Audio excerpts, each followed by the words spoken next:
स्वागत है आप सभी का जनरल लॉ 24 में।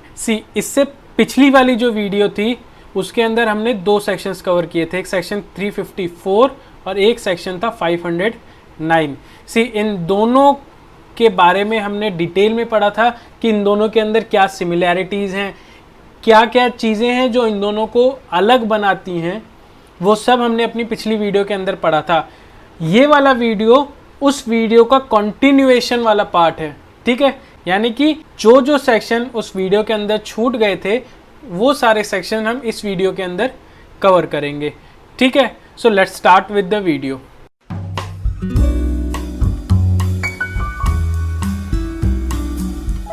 नाउ अब हम बात करते हैं साल 2013 के अंदर जो अमेंडमेंट्स किए गए थे उनके बारे में। उन अमेंडमेंट से 4 सेक्शन ऐड किए गए थे आईपीसी के अंदर, और ये चारों सेक्शन जो हैं वो वर्मा कमेटी के रिकमेंडेशन पे ऐड किए गए थे, ठीक। और हम ये मानते हैं कि जो ये वर्मा कमेटी के रिकमेंडेशन पे ये 4 सेक्शन ऐड किए गए थे वो एक क्लासिफाइड फॉर्म है सेक्शन 354 का, ठीक है। यानी कि ये चारों सेक्शन 354 को और ज़्यादा क्लासीफाई करते हैं, मतलब स्पेसिफिक हो जाते हैं। जैसे सेक्शन 354A सेक्सुअल हैरेसमेंट के बारे में बात कर रहा है, सेक्शन 354B वुमेन के डिसरोबिंग के बारे में बात कर रहा है, वहीं सेक्शन 354C वॉयरिज्म के बारे में बात कर रहा है, वहीं सेक्शन 354D स्टॉकिंग के बारे में बात कर रहा है। तो ये सारे जो हैं क्लासिफाइड फॉर्म है सेक्शन 354 के, ये सारे आते सेक्शन 354 के अंडर ही हैं, बस इनको एक स्पेसिफिकली एक सेक्शन दे दिया गया है, ठीक है।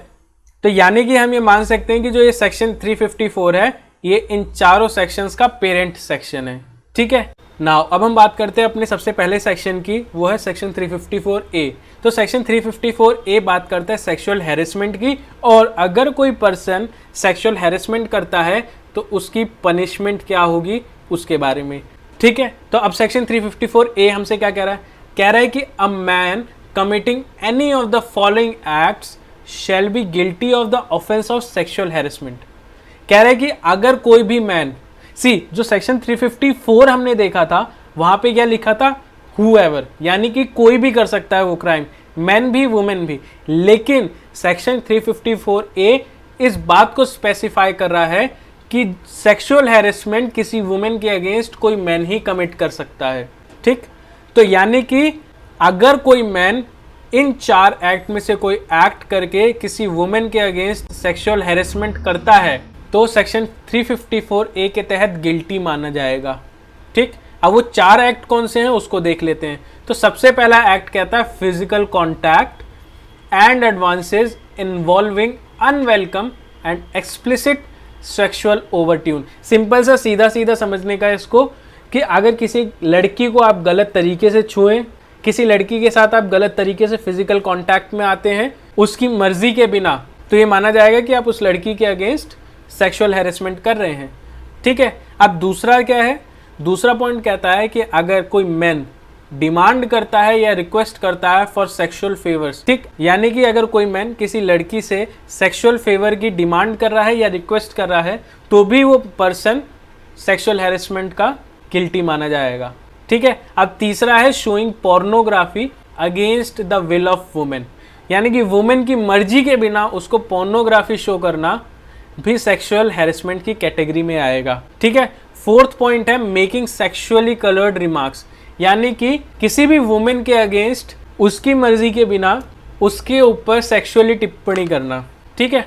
यानी कि अगर आप किसी वुमेन के अगेंस्ट कोई सेक्सुअल कमेंट करते हैं तो भी वो सेक्सुअल हैरेसमेंट की कैटेगरी में आएगा और आप सेक्शन 354A के तहत लायबल होंगे, ठीक। सो हमने ये देख लिया कि सेक्सुअल हैरेसमेंट कैसे हो रहा है और कौन कर रहा है। अब हम बात करते हैं अगर कोई पर्सन सेक्सुअल हैरेसमेंट करता है तो उसकी पनिशमेंट क्या होगी, ठीक है।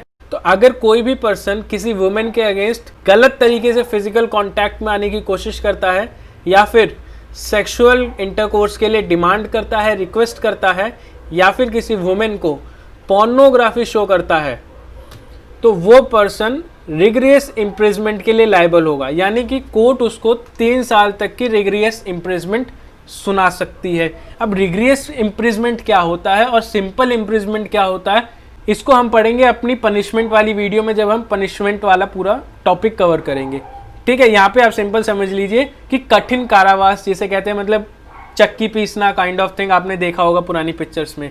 तो रिग्रियस पनिशमेंट कोर्ट दे सकता है किसी भी मैन को अगर वो किसी वुमेन के अगेंस्ट सेक्सुअल हैरेसमेंट इन 3 तरीकों में से किसी एक तरीके का यूज करके करता है। ठीक है, तो पहली चीज हो गई रिग्रियस इम्प्रिजमेंट अप टू 3 years। या तो रिग्रियस इम्प्रिजमेंट देगा 3 साल का, या फिर कोर्ट उस मैन को सेक्सुअल हैरेसमेंट के जुर्म में फाइन भी लगा सकती है, या फिर कोर्ट उस मैन को जिसने सेक्सुअल हैरेसमेंट किया है वुमेन के अगेंस्ट उसको रिग्रियस इम्प्रिजमेंट भी सुना सकती है और उसके साथ साथ फाइन भी लगा सकती है उसके ऊपर। ठीक है, अब अगर कोई मैन किसी वुमेन के अगेंस्ट सेक्सुअली कलर्ड रिमार्क्स यानी कि सेक्सुअली कमेंट करता है किसी वुमेन के अगेंस्ट, तो उसको 1 साल की सजा हो सकती है, या फिर फाइन होगा, या फिर दोनों होगा। ठीक है, यानी कि अगर कोई पर्सन किसी वुमेन के अगेंस्ट सेक्सुअल हैरेसमेंट करता है पहले, दूसरे या तीसरे में से किसी एक तरीके को यूज करके, तो उसको ये वाली सजा मिलेगी। लेकिन अगर कोई पर्सन सेक्सुअली कलर्ड रिमार्क्स के थ्रू किसी वुमेन के अगेंस्ट सेक्सुअल हैरेसमेंट कमिट करता है तो उसको ये वाली पनिशमेंट मिलेगी। ठीक है, अब हम बात करते हैं सेक्शन 354B की। ये कहता है असॉल्ट और use of criminal force to women with intent to disrobe, यानी कि अगर कोई पर्सन किसी वुमेन के अगेंस्ट असॉल्ट या क्रिमिनल फोर्स का यूज करता है इस इंटेंशन के साथ कि उस वुमेन को वो डिसरोब कर देगा, तो ऐसी सिचुएशन में वो पर्सन सेक्शन 354 के तहत लायबल माना जाएगा। ठीक, ये तो सेक्शन 354B की हेडिंग कहते हैं। अब हम पढ़ लेते हैं कि सेक्शन 354B हमें क्या कह रहा है। एनी मैन, अब एनी मैन से आप लोग समझ गए कि केवल यहाँ पे क्राइम जो कमिट होगा वो मैन द्वारा किया जाएगा। ठीक है, तो कह रहा है एनी मैन हु असॉल्ट्स और यूजेस क्रिमिनल फोर्स। ठीक है, कोई भी मैन असॉल्ट या क्रिमिनल फोर्स का यूज कर रहा है। ठीक है, क्राइम कौन कर रहा है और क्राइम कैसे किया जा रहा है, वो 2 चीजें क्लियर हो गई। अब आगे देखते हैं। टू एनी वुमेन, यानी कि क्राइम किया जा रहा है वुमेन के अगेंस्ट, 3 चीजें क्लियर हो गई। ठीक है, अब यानी कि अगर कोई मैन असॉल्ट या क्रिमिनल फोर्स का यूज करता है किसी वुमेन के अगेंस्ट इस इंटेंशन के साथ कि उस वुमेन को वो डिसरोब कर देगा या फिर उसको नेकेड करेगा, तो ऐसी सिचुएशन में वो सेक्शन 354B के तहत लायबल माना जाएगा। और उसको पनिशमेंट कितनी मिलेगी? कम से कम 3 साल की, ज्यादा से ज्यादा 7 साल की। ठीक है, और जब पनिशमेंट मिलेगी ना उसको, उसके साथ साथ उसके ऊपर फाइन भी लगाया जाएगा। ठीक है, यानी कि अगर कोई मैन सेक्शन 354B के तहत कोई क्राइम कमिट करता है तो उसको कम से कम 3 साल की सजा मिलेगी और ज्यादा से ज्यादा 7 साल की सजा मिलेगी। इसके साथ फाइन भी लगाया जाएगा उस पर्सन के अगेंस्ट। ठीक है, तो सेक्शन 354A और 354B आपको समझ आ गया होगा। अब हम बात करते हैं अपने तीसरे पॉइंट की, जो है सेक्शन 354C, जो बात करता है वॉयरिज्म के बारे में। ठीक है, ये कह रहा है कि अगर कोई भी मैन, ठीक है, यानी कि यहाँ पे जो क्राइम होगा वो किसी मैन द्वारा कमिट किया जाएगा। ठीक है, यानी कि एनी मैन हु वॉचेज और captures the image of a women engaging in a private act in a circumstances where she would usually have the expectation of not being observed either by the perpetrator or by any other person at the behest of the perpetrator or disseminant।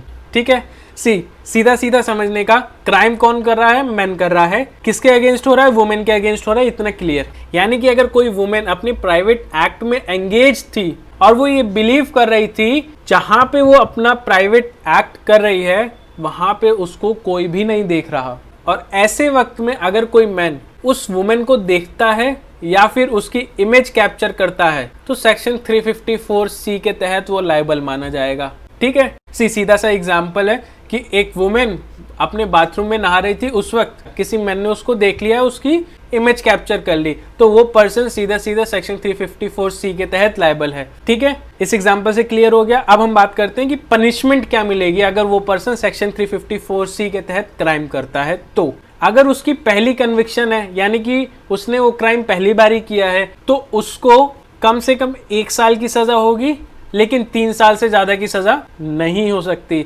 और उसको सजा के साथ साथ fine भी लगेगा। ठीक है, लेकिन अगर वो दूसरी बारी पकड़ा गया है या फिर या फिर रिपीटेडली वो ऐसा कुछ काम कर रहा है, तो ऐसी सिचुएशन में वो पर्सन इम्प्रिजमेंट के लिए हकदार होगा। और कितना होगा? कम से कम 3 साल, ज्यादा से ज्यादा 7 साल, और इसके साथ उसको फाइन भी लगेगा। ठीक है, so section 354C I think clear हो गया होगा। नाउ अब हम बात करते हैं लास्ट सेक्शन की, वो है सेक्शन 354D। सेक्शन 354D बात करता है स्टॉकिंग के बारे में। अब स्टॉकिंग का सिंपल मतलब देखें तो यानी कि किसी को फॉलो करना। अगर कोई पर्सन किसी दूसरे व्यक्ति को उसकी बिना मर्जी के फॉलो कर रहा है तो वो पर्सन स्टॉकिंग कर रहा है। ठीक है, अब क्योंकि इस वीडियो के अंदर हमने सारे सेक्शंस वुमेन सेंट्रिक पढ़े हैं, तो ये सेक्शन भी वुमेन सेंट्रिक है। यानी कि अगर कोई एक्स पर्सन किसी फीमेल को फॉलो करता है बिना उसकी मर्जी के, तो ये एक्स पर्सन स्टॉकिंग कर रहा है और सेक्शन 354D के तहत लायबल माना जाएगा। ठीक है, ये तो मोटा मोटा स्टॉकिंग क्या होता है उसको हमने देख लिया। अब सेक्शन 354D हमसे क्या कह रहा है, अब उसको देख लेते हैं। सेक्शन 354D के अंदर हम 2 बातें जानेंगे। पहला तो ये कि कौन से एक्ट स्टॉकिंग के अंदर आते हैं और कौन से एक्ट स्टॉकिंग के अंदर नहीं आते। ठीक है, यानी कि ये एक्स किसी फीमेल को फॉलो कर रहा है तो कब ये माना जाएगा कि उसका ये फॉलो करना स्टॉकिंग है, और कब ये माना जाएगा कि जो ये एक्स फीमेल को फॉलो कर रहा है वो स्टॉकिंग नहीं है। ठीक है, सो सेक्शन 354D का जो पहला क्लॉज है वो कहता है एनी मैन हु, यानी कि यहाँ पे भी जो क्राइम हो रहा है वो कौन कमिट कर रहा है? मैन कमिट कर रहा है। किसके अगेंस्ट? वुमेन के अगेंस्ट। ठीक है, अब देखते हैं कि कौन सी सिचुएशंस ऐसी हैं जहां पे माना जाएगा कि मैन अगर वुमेन को फॉलो कर रहा है तो वो स्टॉकिंग की डेफिनेशन में आएगा और वो लायबल माना जाएगा सेक्शन 354D के तहत। ठीक है, तो पहला पॉइंट ये कहता है कि अगर कोई मैन किसी वुमेन को या उसके किसी कॉन्टैक्ट्स को फॉलो करता है या फिर अटेम्प्ट करता है उस वुमेन को या उस वुमेन के कॉन्टैक्ट्स को फॉलो करने का, तो ऐसी सिचुएशन में वो पर्सन स्टॉकिंग के लिए लायबल माना जाएगा। ठीक, अब ऐसा नहीं है कि केवल फिजिकल फॉर्म में, यानी कि फिजिकली कोई लड़का किसी लड़की के पीछे उसको फॉलो करने के मकसद से जा रहा है तभी स्टॉकिंग होगा। अगर कोई पर्सन किसी वुमेन को मॉनिटर करता है थ्रू इंटरनेट, अब इंटरनेट में कैसे, यानी कि उसको ईमेल भेज रहा है या उसके ईमेल्स फॉलो कर रहा है या फिर उसको फेसबुक पे स्टॉक कर रहा है, ट्विटर पे स्टॉक कर रहा है या फिर कोई भी सोशल मीडिया प्लेटफॉर्म या फिर कोई भी इलेक्ट्रॉनिक कम्युनिकेशन के थ्रू अगर कोई पर्सन किसी वुमेन को फॉलो करता है बिना उसकी मर्जी के, तो ऐसी सिचुएशन में माना जाएगा कि वो पर्सन उस वुमेन के अगेंस्ट स्टॉकिंग का क्राइम कर रहा है। ठीक है, ये सिंपल सी 2 बातें थी। अगर कोई फिजिकली फॉर्म में या फिर इलेक्ट्रॉनिक फॉर्म में मॉनिटर करता है किसी वुमेन को, तो वो स्टॉकिंग की परिभाषा में आएगा और वो सेक्शन 354D के तहत गिल्टी माना जाएगा। ठीक, अब हम बात करते हैं कि कौन सी सिचुएशन में कोई मैन अगर किसी वुमेन को फॉलो कर रहा होगा तो वो स्टॉकिंग की डेफिनेशन में नहीं आएगा और उसको गिल्टी नहीं डिक्लेयर किया जाएगा सेक्शन 354D के तहत। ठीक है, तो पहला क्लॉज ये कहता है कि it was pursued for the purpose of preventing or detecting crime and the man accused of stalking had been entrusted with the responsibility of prevention and detention of crime by the state। इसको एक example से समझते हैं। ठीक है, मान लीजिए एक एक्स है, ये है मेल, ठीक है, और एक कोई ए नाम की लड़की है, वो है फीमेल। ठीक है, ये क्लियर हो गया। अब एक्स जो है वाई को फॉलो कर रहा है। ठीक है, अब यहाँ पे ए ने एक्स के अगेंस्ट FIR दर्ज कराई कि सर ये एक्स जो है मेरे को स्टॉक करता है। अब यहाँ पे अगर एक्स ये प्रूफ कर दे कि सर देखो मैं जो ये फीमेल को फॉलो कर रहा हूँ ना, ये मेरी ड्यूटी है क्योंकि मुझे स्टेट ने बोला है इसको फॉलो करने के लिए। और क्यों बोला है? क्योंकि इसके अगेंस्ट कोई क्रिमिनल एक्टिविटी होने के चांसेस हैं और मुझे ये बोला गया है कि उस क्रिमिनल एक्टिविटी को रोकना है और इस वुमेन को उस क्रिमिनल एक्टिविटी से बचाना है और जो क्रिमिनल्स हैं और जो क्राइम है उसको भी डिटेक्ट करना है। ये कारण है जिसकी वजह से मैं इसको फॉलो कर रहा हूँ। अब ऐसी अगर सिचुएशन है तो एक्स का इस ए को फॉलो करना स्टॉकिंग की डेफिनेशन में नहीं आएगा। ठीक, पहला पॉइंट क्लियर हो गया। अब हम बात करते हैं दूसरे पॉइंट की। तो दूसरा पॉइंट कह रहा है it was pursued under any law और to comply with any condition और requirement imposed by any person under any law। ठीक है, सी अब इसको भी एक एग्जाम्पल से समझते हैं। मान लीजिए एक कोई A है और एक है कोई B। A is male and B is female.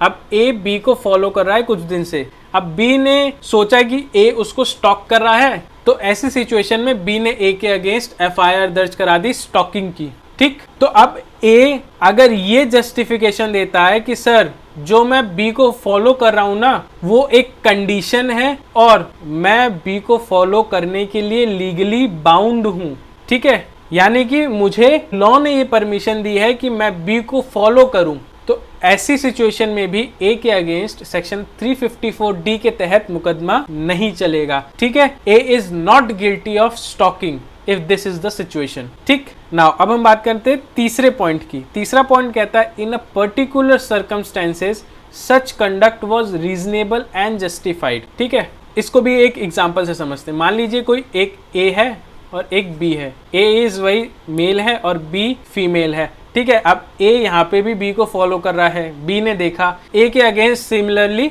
354D के तहत पुलिस स्टेशन में FIR दर्ज करा दी। ठीक है, अब A ना ही इस पॉइंट के कारण B को फॉलो कर रहा है, ना ही इस पॉइंट के कारण B को फॉलो कर रहा है, लेकिन A के पास अगर कोई रीजनेबल जस्टिफिकेशन है तो ऐसी सिचुएशन में भी A सेक्शन 354D के तहत गिल्टी नहीं माना जाएगा। रीजनेबल जस्टिफिकेशन का मतलब क्या हुआ? मान लीजिए B के जो फादर हैं उन्होंने A को बोला कि तुम B को फॉलो करो। ठीक है, यानी कि A is now acting as a spy agent for B's father, यानी कि A जो है B के फादर के लिए एक स्पाई एजेंट का काम कर रहा है, उसी वजह से A B को फॉलो कर रहा है। ये हो गई एक रीजनेबल जस्टिफिकेशन। केवल एक एग्जांपल है, ऐसे कई और एग्जांपल बन सकते हैं। ठीक है, तो अब यहाँ पे भी जहाँ A के पास रीजनेबल जस्टिफिकेशन होगा वहां पे A सेक्शन 354D के तहत लायबल नहीं माना जाएगा। ठीक, सो ये जितना भी हमने पढ़ा ये सेक्शन 354D का पहला क्लॉज कहता है। अब हम बात करते हैं सेक्शन 354D के सेकंड क्लॉज के बारे में। ये कहता है कि whoever commits the offense of stalking shall be punished on first conviction with the imprisonment of either description for a term which may extend to 3 years and shall also be liable for fine। ठीक है, यानी कि अगर कोई man stocking कर रहा है और उसका ये फर्स्ट कन्विक्शन है, यानी कि पहली बारी पकड़ा गया है और ये प्रूफ हो गया कि वो स्टॉकिंग कर रहा है, तो ऐसी सिचुएशन में इस मैन को 3 साल तक की सजा हो सकती है। यानी कि मैक्सिमम सजा दे रखी है 3 साल, मिनिमम कोर्ट के ऊपर डिपेंड करता है, मैक्सिमम 3 साल होगी। ठीक है, और इसके साथ साथ उसको फाइन भी लगेगा। ठीक है, यानी कि अगर कोई पर्सन स्टॉकिंग कर रहा है और पहली बारी पकड़ा गया है तो उसको मैक्सिमम 3 साल तक की सजा हो सकती है और उसके साथ फाइन भी लगेगा। लेकिन अगर वो रिपीटेडली स्टॉकिंग कर रहा है यानी कि रिपीटेड ऑफेंडर है, तो ऐसी सिचुएशन में वो पर्सन को 5 साल तक की सजा हो सकती है और उसके साथ फाइन भी लगेगा। ठीक है, यानी कि पहली बारी पकड़ा गया है, पहला कन्विक्शन है तो 3 साल की सजा और साथ में फाइन। लेकिन अगर रिपीटेड ऑफेंडर है तो 5 साल तक की सजा और उसके साथ fine. So I hope section 354, 509 और सेक्शन 354A से लेकर D तक ये सारे सेक्शन आपको क्लियर हो गए होंगे। ठीक है।